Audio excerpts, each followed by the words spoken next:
Welcome back to the Messy Reformation. My name's Jason Rice, and I'm the lead pastor at Faith Community CRC in Beaver Dam, Wisconsin. My co-host is Willie Cronky. He's a member at Pease CRC in Pease, Minnesota. We're just a couple of guys who love the Christian Reformed Church and want to see Reformation happen in our denomination. But we realize that whenever Reformation happens in the history of the church, things get messy. And things continue to be messy in the Christian Reformed Church.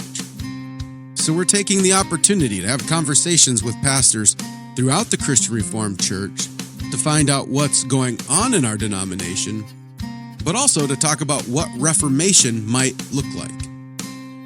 It's also important for you to know that you are our marketing plan.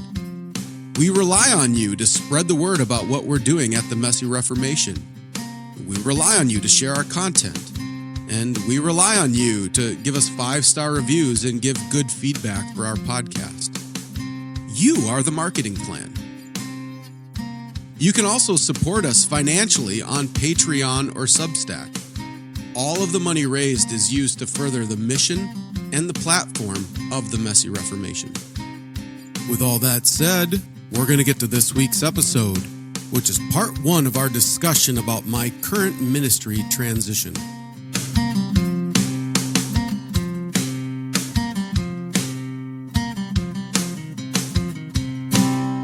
Well, thank you all for joining us today. We are here with myself, Jason, and Dan, kind of doing some reflections with just the three of us, but we thought we'd actually have a chance to give you guys a life and ministry update. We've got some things that we want to share with you guys, so I'll give the floor to Jason right away. Jason, you want to kick us off and just tell us a little bit about where you're at in your life and your ministry and your current context? Yeah, thanks, Willie. The big news, I suppose, is that I'm transitioning out of my role as pastor at Faith Community Church in Beaver Dam into a role of chaplain at Central Wisconsin Christian School. And so that's kind of the big news and change there for me. And there's a lot to talk about on that. I was telling these guys, I have different responses as I talk to various people about that. Some people hear it and they're like, oh, that's exciting, cool. And then other people hear it and they're like, we're really disappointed in you, Jason, for stepping into that role. So it's been kind of an interesting season as I'm moving there. But I suppose just to lay some of Willie can ask or Dan can ask some follow-up questions. But like I've told most people, I mean, at the core, the reason why I'm stepping into this role is I do feel confident that this is where God's calling me, at least in this season. And so it's been kind of this call that's been tugging at me for a number of years now, kind of a pull back into youth ministry a little bit, back to working with teenagers and discipling, even a specific call kind of to the school a little bit more and more. And so when the school reached out to me and wanted me to consider stepping into this role of chaplain at the school, we decided it was worth praying about. And I mean, it was a really difficult decision. I said literally gut wrenching. So my stomach was really messed up for a while. I wasn't getting a lot of sleep as we were really trying to wrestle through this decision and decide where God's calling.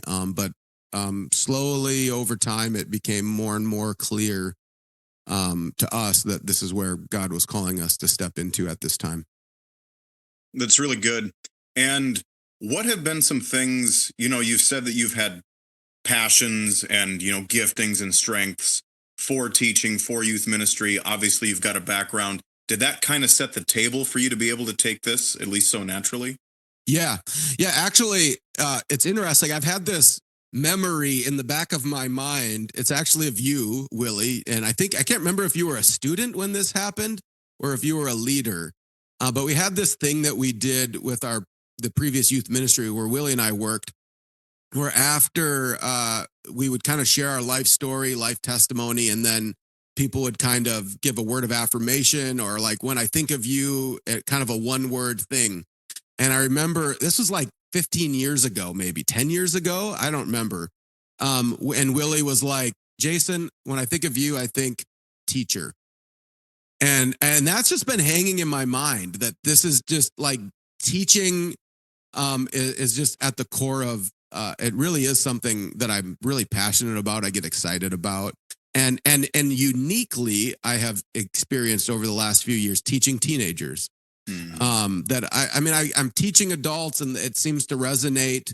But when I find myself teaching teenagers, there's like a really strong response, and so I have just become more convinced recently that I do think I'm a good senior pastor of a church. I do think God has gifted me in that, but I think He's more uniquely gifted me in youth ministry. That when I'm teaching teenagers and speaking to teenagers, there's a resonance there that not everybody gets. I guess this isn't trying to make me say I'm like this super cool guy. I just think there's a unique gifting there that I feel like has kind of pulled me into that position.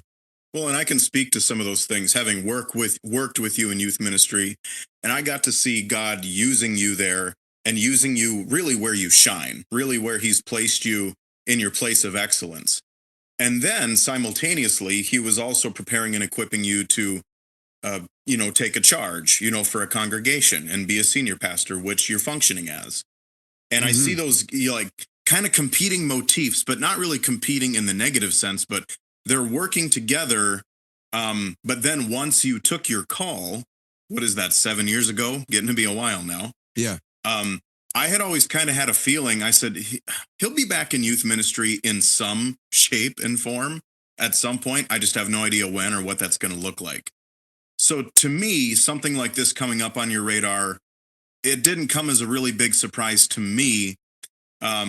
It's interesting seeing you go back to your original calling. That's what I'll say. Yeah. And I don't think you're abdicating your call as a senior pastor at all. I think you're continuing to live into the call that God's placed on your life. Yeah. And, it's interesting. I've been thinking about this. We talked about this on the podcast. I don't remember how long ago when we were, I didn't have this in mind at all, but I was talking to people saying, hey, like, let's stop thinking about in terms of like promotions and demotions, right? And some people would talk about like stepping into denominational role, stepping out of the local church as more of a demotion. And so we got to stay in the local church. I'm like, stop thinking that way. Just think about assignments and reassignments. And that's really how I've seen this. I mean, I know a number of people who, when they hear that I'm stepping into the role of the Christian school, they're like, man, you're kind of getting a demotion, aren't you? Like most people are Bible teachers first, and then they kind of get promoted to being a pastor. And now you're like going backwards in this. And I'm like, I don't really see it that way. It's not a promotion, demotion thing. It's more of a reassignment to a different place on the line for me. And so, yeah, it's this really interesting thing, actually, being this. It is really weird for me, I'll be honest, to take this transition, being somewhat, I mean, I'm not that much of a public figure, but being kind of on this podcast and having all these opinions about what I should be doing and where I should be going, rather than being some no-name pastor.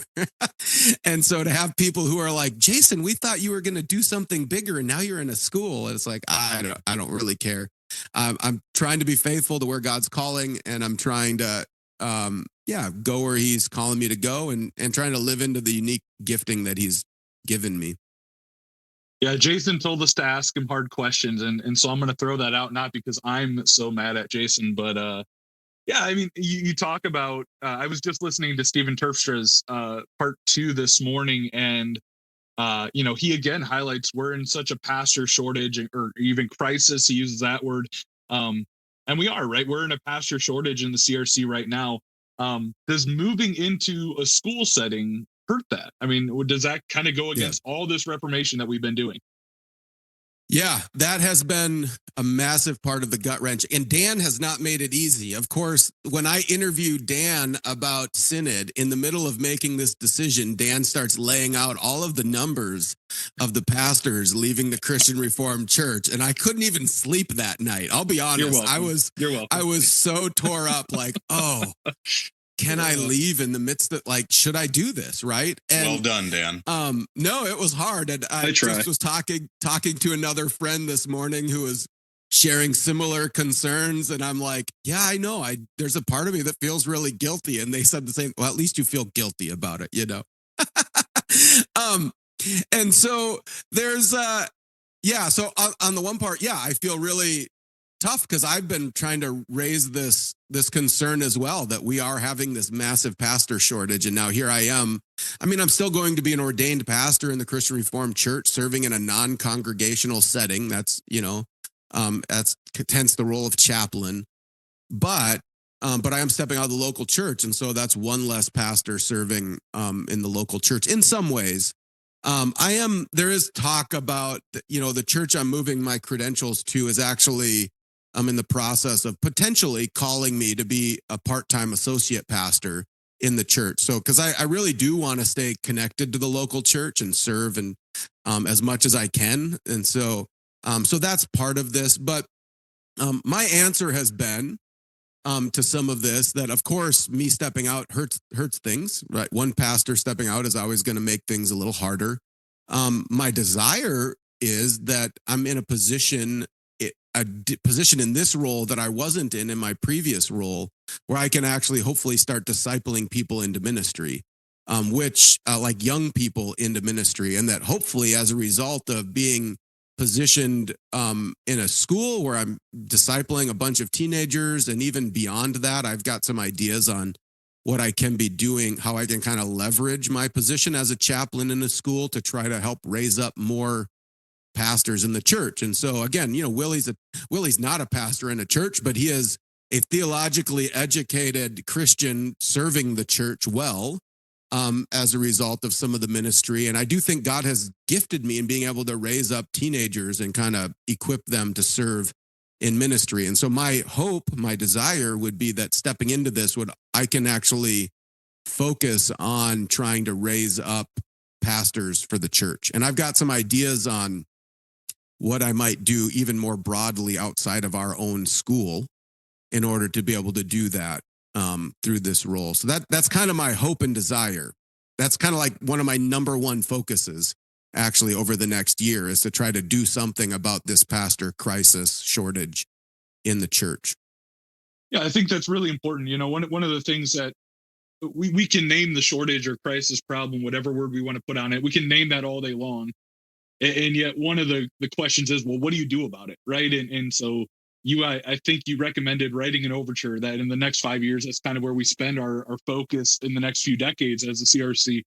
But I think, I go back to my kind of call story. And when I was in high school, I was kind of without direction, wasn't thinking ministry at all, but cared about the Bible, cared about faith and the confessions and all that. And I remember my senior year, I think it was, having Dr. Cornelis Venema's son. So Cornelis Venema was the president of Mid-America Reformed Seminary, and his son Joe was my teacher in high school, and wrote a paper on Romans, part of Romans, and I believe he passed it off to his dad, and his dad agreed, like it was seminary level work, and for a junior or senior in high school, I was just like, wow, that's pretty high praise, and Yeah. I didn't want to go into seminary at the time, but that did, obviously, like 20 years later, that stuck in my mind of being an impactful thing from a school teacher.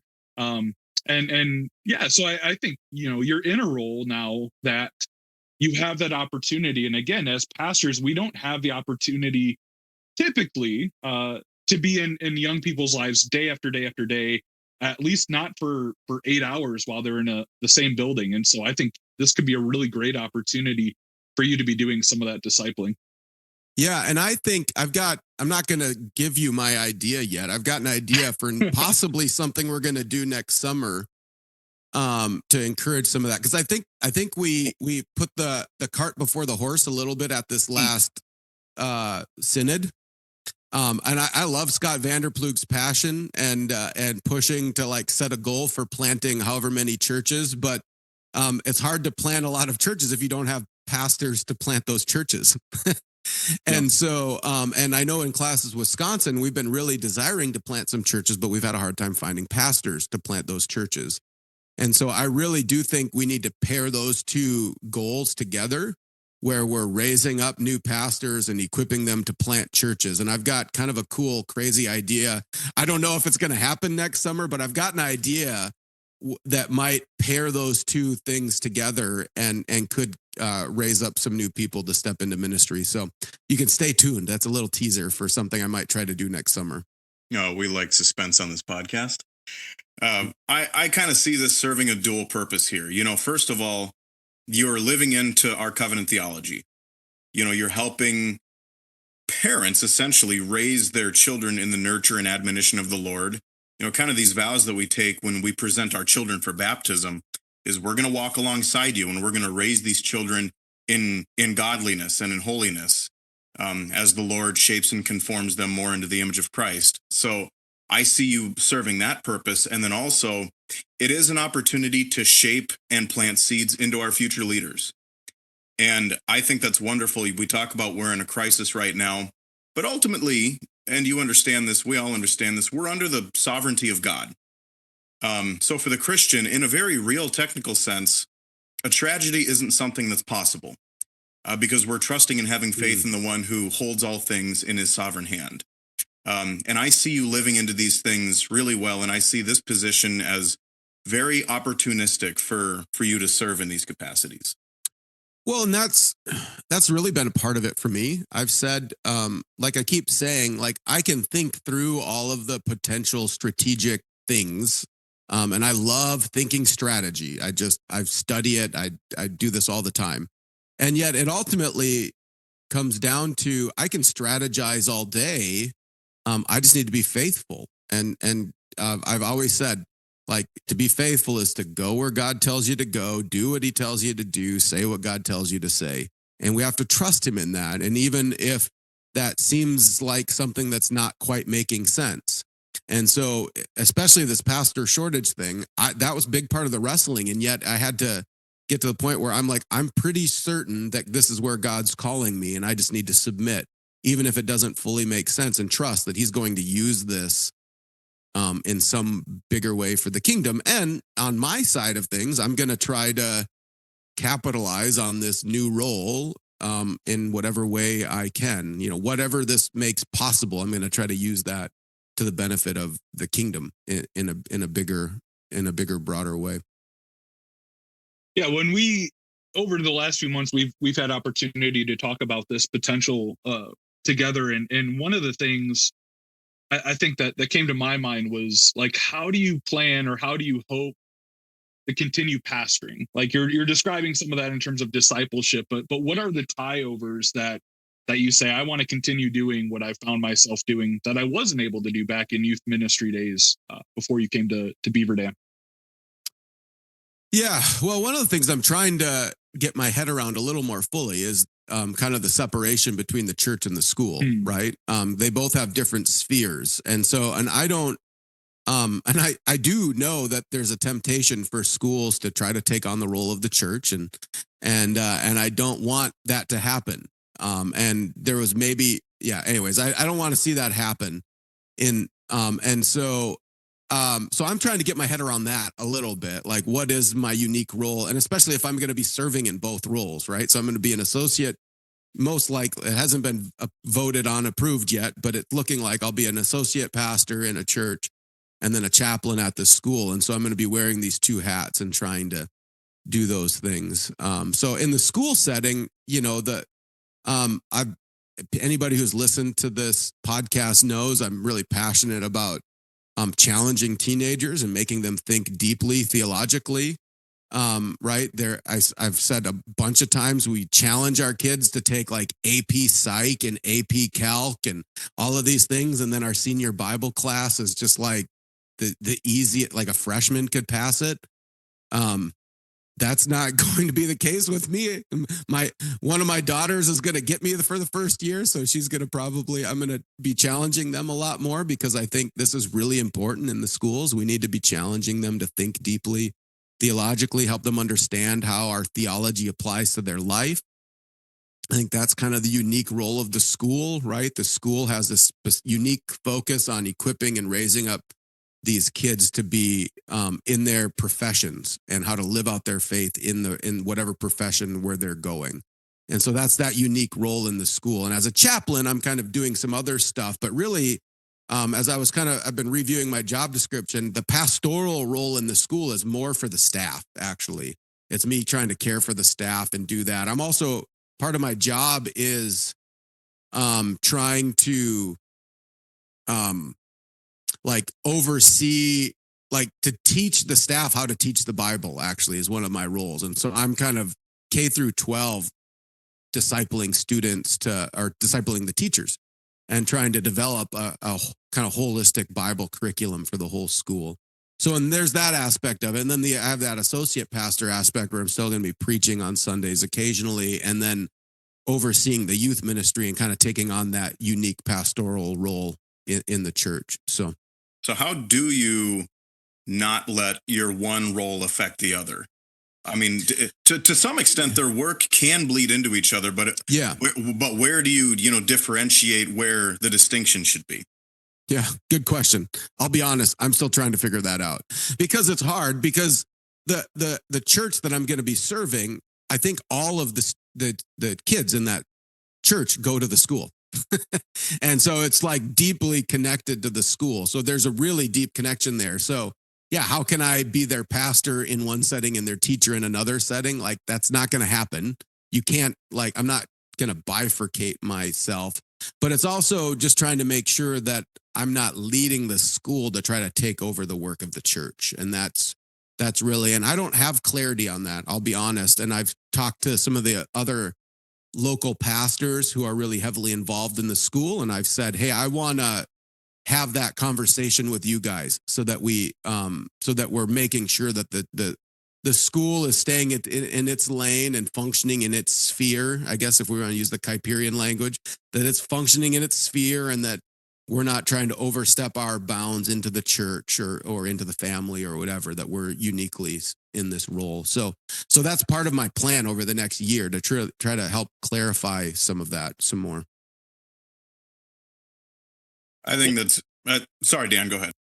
I think one of the things I've noticed, part of in my life right now, I've had a few people speak into my life recently, wondering like, yeah, will you go and teach someday? And I've thought about that again. I didn't desire to go to seminary. I have zero desire to go back to school and get higher degrees or anything like that. But that is one of the things I'm trying to think through intentionally. And part of that, of course, then is reading books. And so I was Googling books, like what does that look like to go from the pulpit into academia, or into a chaplaincy position? And there's just not a lot of knowledge that's been shared in terms of books. And so for Jason to be sharing right now, like, yeah, you're just going to have to figure this out kind of on the ground as you go. Being in relationship with those pastors really is the answer. Mickelson, when we talked about Dr. Mickelson at Synod in his interview, he talked about pastor theologian or theologian pastors and how you do those things. People have an idea and they have an identity that they've created, but it's not something that you really can share. It's just part of your calling that you have to know. And so it's a really hard experiential thing to kind of be specific about. Yeah. And well, and the unique thing, just even in jumping off of what you were saying, I've thought, some people have been so shocked in my move from pastoral ministry into a high school because that's unusual, but it's not unusual for someone to go from pastoral ministry into a college or into a seminary. And so I'm like, that's a pretty normal move for even Calvin Seminary used to have the requirement that you had to be a pastor in a local church for a while before you could even serve in the seminary. It used to be a requirement so that you could help, train up pastors, having some experience as a pastor. But so it is kind of funny that's a pretty normal way to go. Most of my seminary professors had been in pastoral ministry. Most of my bachelor's professors had been in pastoral ministry, but most people don't go, as maybe some people are thinking, backwards into high school academia. But I mean, I've always been somebody, I've always wrestled through this throughout my whole call process to ministry has been, am I going to be a pastor with a heavy emphasis on teaching, or am I going to be some kind of a teacher with a pastoral heart? And so maybe this is part of me trying to figure out that discernment. I don't know where God's positioning me in this process. I'll ask another hard question that I don't know if anybody else, but one of the hardest parts of me making this decision, we could talk about this, and maybe I'll ask you guys this, has been wrestling with whether I'm being a hypocrite, of stepping out of my church revitalization before the 10-year period or whatever, right? So I've actually had a couple of people go, we need to talk about this because you talk a lot about how like church revitalization takes a long time, and like people say 6 to 8 years, but you're saying it takes over 10 years. And now here you are, you're stepping out of this revitalization at 7 years. So are you a hypocrite? So I'll tell you that has been a really hard wrestling, because my intention was to stay here for 10, 12 years longer. I don't know. I mean, I've always had a lot of respect, a lot of appreciation for pastors who have stayed. Piper stayed in his church for 30 something years. Alistair Begg's got to be going over 40. Is he getting close to 50 now? I mean, he's been in his church forever. Mm-hmm.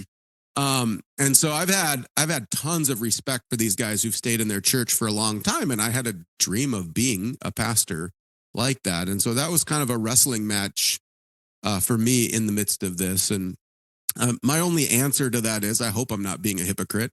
I'm not running away from this church. I'm not, actually, things have been going really great in the church. Like God's really been doing some good work in our church over the last couple of years, and things are really moving forward. And so, which made it really hard to step out of the church. So I'm not running away from this. For me, it has come back to, I'm just trying to be faithful to where I think God's calling me. I don't know. Is that an acceptable answer, or am I still being a hypocrite? Well, you're taking the out that I was going to give you anyway. I was going to say you're only being hypocritical if you feel that the work that God has given you in this church isn't done yet and you're leaving anyway. Mm. If you're abdicating your call and you know that you have work to do, and you know that he has placed people for you to, be preaching, putting under your preaching, under your discipleship, under your care, and he's entrusted them to you, and you know that, and you did not feel released, but you were leaving anyway, then I would say, yeah, you actually are being hypocritical. Yeah. Then this would probably be a very different interview. That's all we have for this week. If you want to help us out and support the Messy Reformation, another thing you can do is sign up for our newsletter through Substack. That way you'll get episodes and summaries sent directly into your email inbox. It also gives us the ability to communicate with our audience, which is one of the biggest struggles of a podcast. So head over to the Messy Reformation on Substack and sign up for our newsletter. But until then, don't forget this is Christ's church, and he bought it with his blood. And we've been warned that wolves will come in trying to destroy the flock. So keep a close watch on your life and on your doctrine. Preach the word in season and out of season, and keep fighting the good fight in this messy Reformation.